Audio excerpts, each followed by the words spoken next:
Hello everybody and welcome to the United Stand. This is your latest Manchester United news and transfer news. We're going to be talking Pogba, Sancho, Saul Niguez, a young French player that I think is going to interest you, and also what's going on with football as well. It's looking really bad at the moment if you listen to things. Lockdown till the end of May, football to be voided.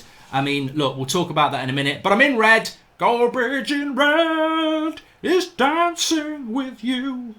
Cheek to cheek. If you fancy a virtual dance with me, I'm here. I'm here to lift your mood if you want to lift the mood. I've got the Bruno red top on today. So, yeah, let's have a little bit of a dance. But we'll get into the transfer news first. And we'll start off with a positive. We're going to talk Paul Pogba. I don't think we spoke about Pogba this week, surprisingly. So a couple of stories from about Pogba today. The first one coming out from AS in Spain, saying that Real Madrid have dropped their interest in Paul Pogba. I mean, this could be for a multitude of reasons. I think it's most commonly, if it's true, is going to be because of finances. Have Real Madrid got the money to go and get Paul Pogba, and are Manchester United in a strong position to keep Paul Pogba? So yeah, I mean, Mino Raiola's dream of getting Pogba to go to Real Madrid is over. It's a bit like my dream is to go on holiday to the Caribbean. Most years I end up going to Mallorca. I've got nothing against Mallorca, but it ain't the Caribbean. So, Mino, lower your expectations this summer. Put those, Bermuda shorts away and put your Speedos on that you've had for the last few years. Horrible thought. But yeah, Pogba, Real Madrid. I mean, it doesn't mean Pogba's not going to go. I wouldn't go that far. I don't think Pogba is going to go. I don't think that's going to happen. Manchester United, I know, want to keep him. And I think Pogba's in that situation where he's got three choices. Force a move, stay at the club for another year, or sign a new contract. And at the moment, I'd say he's going to go for the one in the middle, stay at the club for a year and try and get his move that he wants next year. So we'll still get the disruption. The best thing for us is that he goes or he signs a new contract, which I don't think he'll do either. So yeah, let's see what's going to happen with Pogba. But there is also Juventus in this. Everyone thinks, Real Madrid are out of it, Pogba's staying. But Juventus is still very much in this, although I think Real Madrid's his first choice. But the interesting thing is, AS themselves spoke about Pogba yesterday and said that United have laid a foundation for Pogba to leave, which contradicts what they're saying today, that Real Madrid don't want him. And I sort of delved into this a little bit, and I was reading in the Manchester Evening News that the reason Manchester United haven't triggered the final year of Pogba's contract is to quell speculation, which I think is quite a weird one. And I wanted to ask you lot, how do you think that stops speculation? So basically, Pogba's got 1 year left on his contract, but we've got the option of another year. So it's 2 years, really. So we're comfortable. He's got 2 years left on his contract, which feeds into what I'm saying. I think he's going to stay another year and then go next year with 1 year left on his contract, and he will be in the stronger position, which then means that Pogba stays. Yay, Pogba FC is staying. And I like Pogba, by the way, but I don't like this scenario. So Pogba stays, everyone's like, yay, Pogba's staying, but if he doesn't sign a new contract, we're in a right crap situation next summer, because he's got 1 year left on his contract, all the power, and also all next season, you're just going to get speculation all the time about Pogba leaving, so it's disruptive. So that's why I say the best thing is if he goes or he signs a new contract. But why would not... What I didn't get from Manchester Evening News, and they're talking about sources from United confirming this, is that why so basically, if you don't, they're not going to renew his 1 year extension, which they can do at any time. It's totally up to the club. They're not going to do that because they don't want to generate speculation. But I was like, well, I suppose what they're trying to say is that if United renew this 1 year, they're doing it without Pogba's blessing. So it could be seen as being quite antagonistic. Haha, we're keeping you for another year. There's nothing you can do about it. And maybe that would then be like, that would create a reaction from Raiola or Pogba to say, whatever. So maybe they're not doing that because they're trying to discuss with Pogba, look, we can do that, but it's very public and we're forcing you to stay for another year. What we actually want to do is know what you want to do.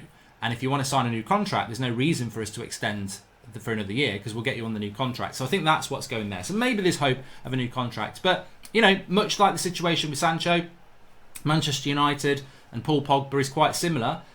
But I think that the world market is an issue, and I think Pogba's going to have to stay. As I say, my fear with Pogba is whether it's Juventus or Real Madrid who end up getting him. My fear is that he won't sign a new contract. He'll stay for another year, but then next year we're in a really weak situation. We'll lose him for about 60 million next summer because he'll only have 1 year left on his contract. So, yeah, it's an interesting one with Pogba. I don't think he's going to go.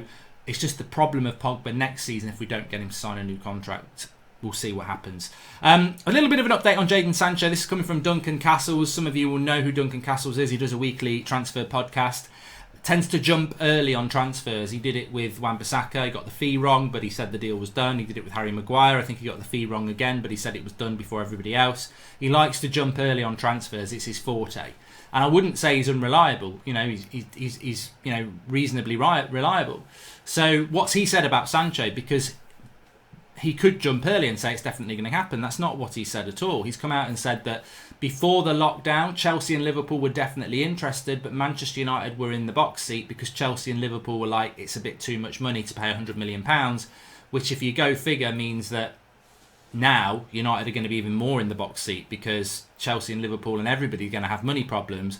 The issue of this deal is going to be Man United probably want to pay a lower price than what Dortmund want, and that's going to be the problem to solve. So, he's not saying it's done. And I've also read something else, I don't know how true it was, that Jadon Sancho's been playing a lot of FIFA and he's been playing as Dortmund and United. So that, he's coming to United. I mean, bloody hell, we're now monitoring people's teams that they pick on FIFA. When I play against somebody on FIFA, I don't pick United because they're not that good. If you're just playing like teams, not Ultimate Team, I don't pick United because some twat will be playing as bloody Barcelona, so I'll go and pick City or bloody Juventus. Normally I pick Juventus because I like the way that team plays, but if you're playing somebody half decent, you ain't going to pick United, are you? So who you pick in FIFA is dependent on who you're playing. Like, if someone's playing as Dortmund, I'd play as United because I think I can beat them with United. So, FIFA genetics there. So, yeah, I mean, I think that I just think the situation with Sancho is the situation I've spoken about, what I was told over a week ago now, that, yeah, the interest's there. United are at the front of the queue. They're the favourites. They're trying to woo Sancho. They want to be respectful of Dortmund, but they know that they can't sit down with Dortmund until the back end of the summer. So until they sit down with Dortmund, there is no deal done because everybody can really want the deal done. But if Dortmund say we're not letting it happen for this price and United don't pay it, then the deal doesn't get done. So that's the situation with Sancho, which is quite refreshing to know. Also, Marca talking about Saul Niguez. It was a different outlet talking about Saul Niguez yesterday, wasn't it? I forget which outlet it was, but Marca are saying that if Manchester United want to sign Saul Niguez, they're going to have to play the release clause, which is £131 million. And I think, again, like Harry Kane, we should probably stop with the Saul Niguez talk. I'm sure there will be more links to Saul Niguez over the coming weeks and months, but we ain't paying £131 million for Saul Niguez. That's more than we pay for Sancho. Sancho will be Manchester United's biggest signing this summer. There may be other signings. I'm not dismissing that. But Jadon Sancho will be the marquee big signing. And he'll probably be the biggest signing of the summer, I would think. Maybe Real Madrid will go and do something surprising. Maybe Barcelona, although they've had their fingers burnt a bit. Maybe a PSG. But I think Jadon Sancho to Manchester United will be the biggest signing. So we're not going to go beyond that to sign a Harry Kane or a Saul Niguez. And Saul Niguez to Manchester United doesn't make sense to me at all. I'd like to see Thomas Partey coming. I think Arsenal have had their fingers burnt on that one though. And it does feel like to me that Thomas Partey, and I've said this a couple of times over the last few weeks, if you monitor the Thomas Partey situation, which I do in the hope that one day United might do something about it, he's got a £43 million release clause. I'm amazed nobody has just hit it because Atletico Madrid are out of the conversation then. But what appears to me to be the situation is teams know that they can offer the £43 million to Thomas Partey and then it's up to him. But Thomas Partey clearly wants to stay at Atletico Madrid and he's trying to sort out good terms there. Why else would you let a story about Arsenal, who have got no chance of signing you, go out there? I think it's about getting a decent contract out of Atletico Madrid. But let's not forget, in the wider world at the moment, can Atletico Madrid afford to pin him down on a long-term contract on big wages? So, there might be an opportunity for Partey there. And I do monitor it, but I don't think United are in for him, unfortunately, because I think he would be a good signing for us. I really, really do. I mean, going back to AS for a moment, and they're talking about Real Madrid not being in for Pogba anymore. They said that an alternative for Pogba is Camavinga from Rennes as a player that they're looking at, who a lot of you will know about. I think he's like 17, 18 now. Looks like a very good player for the future. I wouldn't mind United signing him actually, but I don't think we've got any links to him at all. But we are actually linked to another player from Rennes called Feidout Mahoussa, who is a youth French international. He's 21, can play at left back and left wing. I don't know much about this player. I don't know much about this player at all. He was a player that Newcastle were looking at in January, and that straight away made alarm bells start to go off. Are we now going to be the club that gets used with every Newcastle story? It happened with Blackburn. Most of people will not remember it. Every player that Blackburn went in for, we were in for. It happened with Chelsea. Every player Chelsea went in for, it was a battle with United. And it definitely happened with Man City. Every player Man City went for, we were linked to. So Newcastle obviously got a lot of money to spend. Are we now going to see every player that Newcastle are in for, we're in for? Because I don't see why Manchester United would be looking to spend 20 million on a young French lad from Rennes at left back or left wing when we've got the options that we've got. And I think it may well be Newcastle are interested. Let's create a bit of a battle. Because what's more interesting than Newcastle's new money against United's old money? And I think we'll see a lot of this, but I don't see us being in that. And I've got to just say as well, on the Newcastle situation, I don't really care. I know people are trying to stop it now, but it does come across as sour grapes because I've seen Blackburn money, I've seen Chelsea money, and I've seen Man City money. Why the hell should Newcastle not have some money? It's happened loads of times now over the last 30 years. Why shouldn't another club win the lottery and have it? I don't think it's right, but why shouldn't Newcastle have it? We wouldn't be moaning if it was United. Well, some people would, but I just think let them crack on with it. The only people who are concerned of this are the people who are going to potentially lose their place and not be the big boss anymore. So I think let it crack on if I'm honest with you.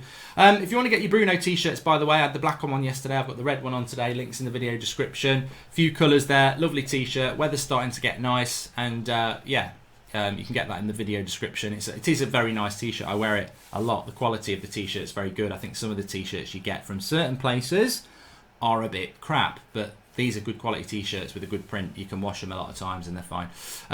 Let's talk about this Premier League situation then. So yeah, I've got to be honest. If you want a virtual dance, I'm in red. That's the lambada. You can't see what my hips are doing. I've got to be honest. I mean, I've always been glass half full. I've said this a few times, but I'm starting to get a little bit worried now. April's gone very, very quickly, which in some ways is good because we're on lockdown and you expect it to go slow. But I remember at the start of April, I was like, April's a long month. And by the end of April, we'll see a light at the end of the tunnel and we'll have some plan of what we're going to do. We're not getting a plan in this country of what's going to happen. And I totally agree that we're in unprecedented times. But, I mean, we're being treated like mushrooms. We're being kept in the dark. Like, what is the exit strategy? You've got some people saying we're going to be in lockdown till May. Well, I'm sorry. I know why we're in lockdown. And I've been very obedient towards it for the obvious reasons that we're doing it to save lives. But you can't just keep people in the dark. You've got to tell them what's going on. Is this working?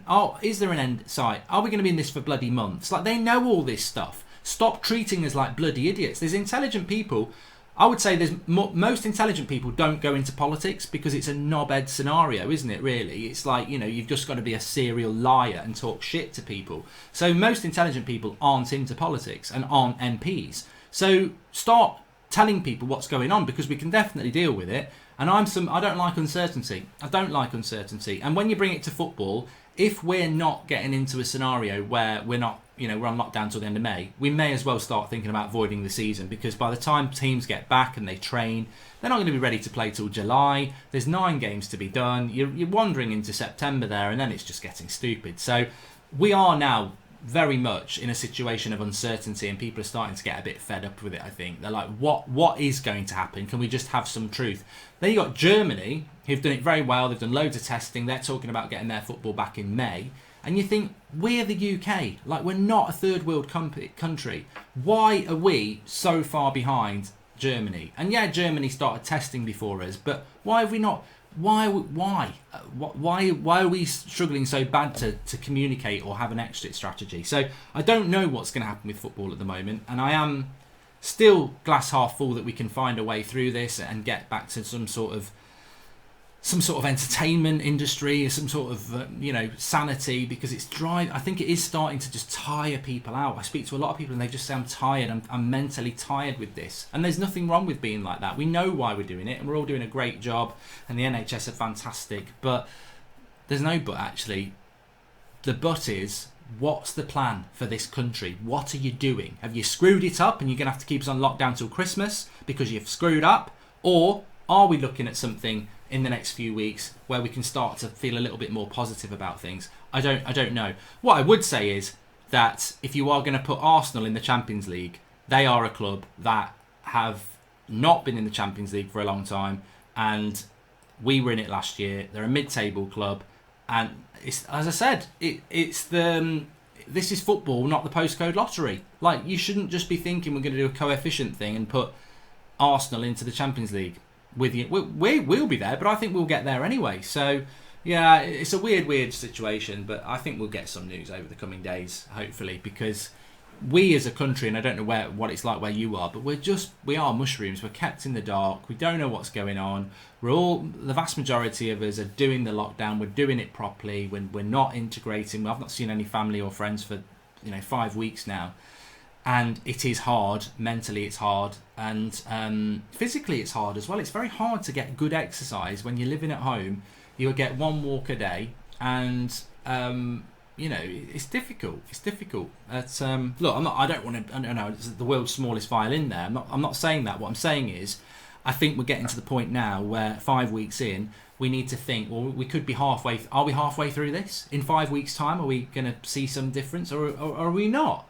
You can't just keep living off people's goodwill. You've got to start educating people on what is going on and be honest. Because people can deal with honesty. What they can't deal with is uncertainty when they start to think, well, by this time we'll hear something, and then we're not. Anyway, thanks everyone for watching. Make sure you can knock a like on the video, subscribe if you're new, and if you want to get your Bruno t-shirts, it's nice and sunny at the moment. The link's in the video description. I'll speak to you all soon.